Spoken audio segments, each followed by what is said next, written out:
So hello and welcome to versatile comedian. तो मैं क्या देख रहा हूँ आजकल सब स्टोरीज बहुत चली। सब स्टोरी मतलब जैसे म्यूजिक शोज होते हैं और वहाँ पर आप गाने गाने के लिए खड़े हो, लेकिन पहले गाना नहीं गाएंगे, पहले उसका पास्ट दिखाएंगे।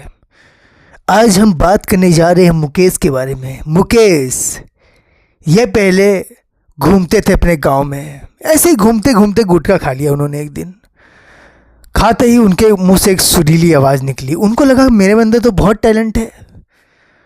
और उनका बाप गंजेड़ी गंजू राम वहीं पर रहते हैं, एक ही गांव में।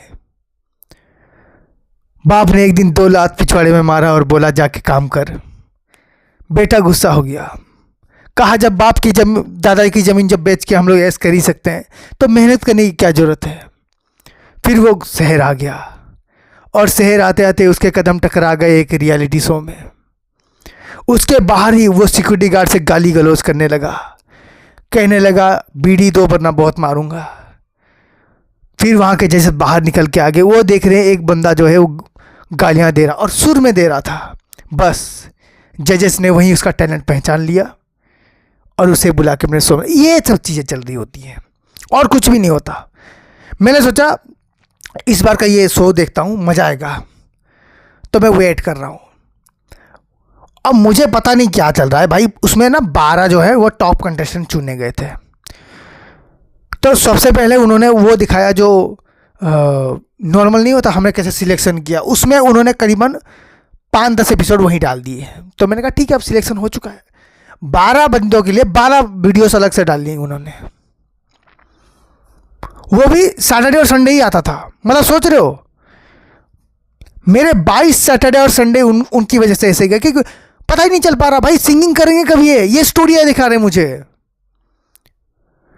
मैं तब से एक बंदे को गाना गाने के सुना नहीं हूं, बस तब से स्टोरी चल रही है कि कौन कैसा था। एक बंदा यहां से आया, एक बंदा तो बिल्कुल पानी के अंदर सोया बैठा हुआ था। हमने उसको जब मच्छी का कांटा मारा वो हाथ में आ गया, उई उई करने लगा। हम समझ गए ये तो सिंगर है। फिर हम उसको लेके आए और उसे गाना गवाया। मतलब इतना नौटंकी करते हैं ना भाई गॉड, मतलब पूछो मत। और एक अमीर निकल जाए उसको, सब गरीब है उसके, सब गरीब, सबके माता पिता है, उनको ऑकवर्ड करवा के रखा है ना। नॉर्मली आप उस बंदे से बात कर लो ना, नॉर्मली उस बंदे से बात कर लो कि कैसा है कैसा नहीं है, गरीब इंसान है, बिल्कुल गरीब की तरह उसको गवा रहे हैं। यहाँ पर एक तावीज़ होगी काली कलर की, यहाँ पर एक है, और मतलब बहुत दुखी गरीब है वो। हाथ में 15 अंगूठियाँ पहनी हुई है उसने, और ऐसे खड़ा होकर उसने गाना गा दिया। सब जजेस भाई यही बंदा है। दूसरे मतलब एक होता है ना कि एक लड़की आती है जो काली होती है, उसको लोग बोलते हैं कि बिल्कुल आप फिक्र मत कीजिए, ये जो आपका रंग है वो सबसे सुंदर कलर है। आप बिल्कुल सर मुझे लोग काला कहते नहीं, आपको ऐसा सोचने की ज़रूरत नहीं है। वो जो सोचते हैं ना वो छोटी सोच के लोग हैं। मैं दूसरे एपिसोड में क्या देख रहा हूँ, लड़की की पुताई हो चुकी है भाई, उसको सफ़ेद कर दिया इन लोगों ने। दूसरे दिन बोल रहे थे ये कलर सबसे अच्छा है। मतलब इससे बड़ा रेसिस्ट इंसान क्या हो सकता है कि अगर मैं चलो किसी को बोल रहा हूँ कि भाई आप काले हो लेकिन आप यही रंग है भाई, हम इंडियंस का रंग यही है, तो जो कि नेचुरल जो भी सच्चाई है, तो ठीक है ना, उसको रहने दो उसी कलर में। दूसरे एपिसोड में भी रहने दो, तीसरे फाइनल तक रहने दो उसको। हाँ नए ड्रेसेस लेकर दे रहे हो वो बात अलग है। मैं क्या देख रहा हूँ दूसरे मेरा गोरी हो गई वो, मुझे लगा सिंगिंग सबका टैलेंट दिखाएगी। अब दूसरे दिन आके कहती है सर मैं अपने मोहल्ले गई थी और अब लोगों ने मुझे काला कहना बंद कर दिया। और नॉर्मली वही करेंगे, पुट्टी मार के जो भेजा है लोगों ने।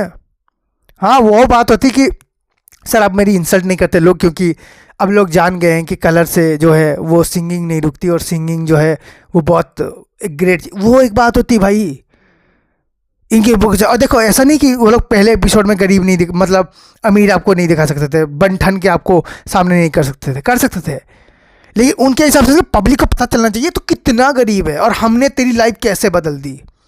नॉर्मल बंदा है इधर से इसने ऐसे किया हुआ है, बाल स्प्राइक है और बालों से तेल निकल रहा है, एकदम चुपचाप से बंदा खड़ा हुआ है, थैंक यू नमस्ते नमस्ते कर रहा है सबको, सीधे साधा बंदा भाई।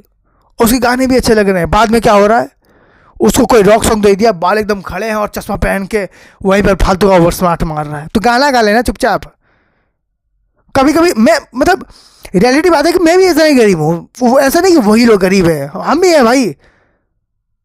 वो लोग कहते हैं ना कि हम लोग बड़े दुख तकलीफ, हमने भी किया हुआ है। मेरी माँ जाती थी और मतलब वो जाके दूसरे के घर में बर्तन मारती, तो अपने घर में बर्तन मारने के लिए बोल देती थी। किसी ऐसे बोले तो हमारे घर में गाय भैंस है और हमने बहुत तकलीफ करी है। देखो मैं सच में बताऊँ, मेरे घर में भी गाय भैंस है और उसने जितने बताए उतने भी नहीं है, उससे थोड़े कम थे, लेकिन हमारे पास पैसे आते हैं भाई, भूखे नहीं मर रहे हम लोग, ठीक ठाक पैसे आ जाते हैं, हर कोई कमा लेता है। मैंने इतनी नोटंकी देख ली ना, अब मुझे लगा यार गरीबों के लिए बैन करो यार ये सब शो, ये अमीरों को ही बुला लो, उन्हीं को एंटरटेन करने दो, ये इनके बस की बात नहीं है। ये लोग कर रहे हैं, लोग हमें गालियां दे रहे हैं, लोगों को लग रहा है घर गरीब क्रिंज होता है, नहीं होते हैं, हम लोग नहीं होते हैं। मैंने अपने घर में वैसे बोल दिया, मम्मी कभी मैं फेमस हो जाऊँ ना, आप और पापा जाके कभी इंटरव्यू मत देना यार, मैं आपको इसलिए ट्रेन करूँगा, ट्रेन हो जाना उसके बाद इंटरव्यू देना, वरना ऐसे ही होगा। पहले दिन में जानबूझ के बंदे को ना जितनी हो सके गरीबी ठूस ठूस के लोगों के सामने दिखाते हैं, दूसरे दिन नहा धो के नहला के उसके सामने करते हैं, ये देखिए हमने ये बनाया है। घर में बैठ के लोग सोच रहे हैं हाँ ये तो अलग हो जाएगी, ये जो वही बात हो जाती है ना, लोग कपड़े खरीदने जा रहे हैं, लोग सोच रहे हैं कपड़ा बहुत अच्छा, भाई उसका मॉडल बहुत अच्छा है, तो वही कपड़ा पहनेगा ना जो कर लगेगा, वो पहन रहा अच्छा लग रहा है क्योंकि उसकी बॉडी वैसी है। So thank you so much for watching this video, like them please, like subscribe and enjoy.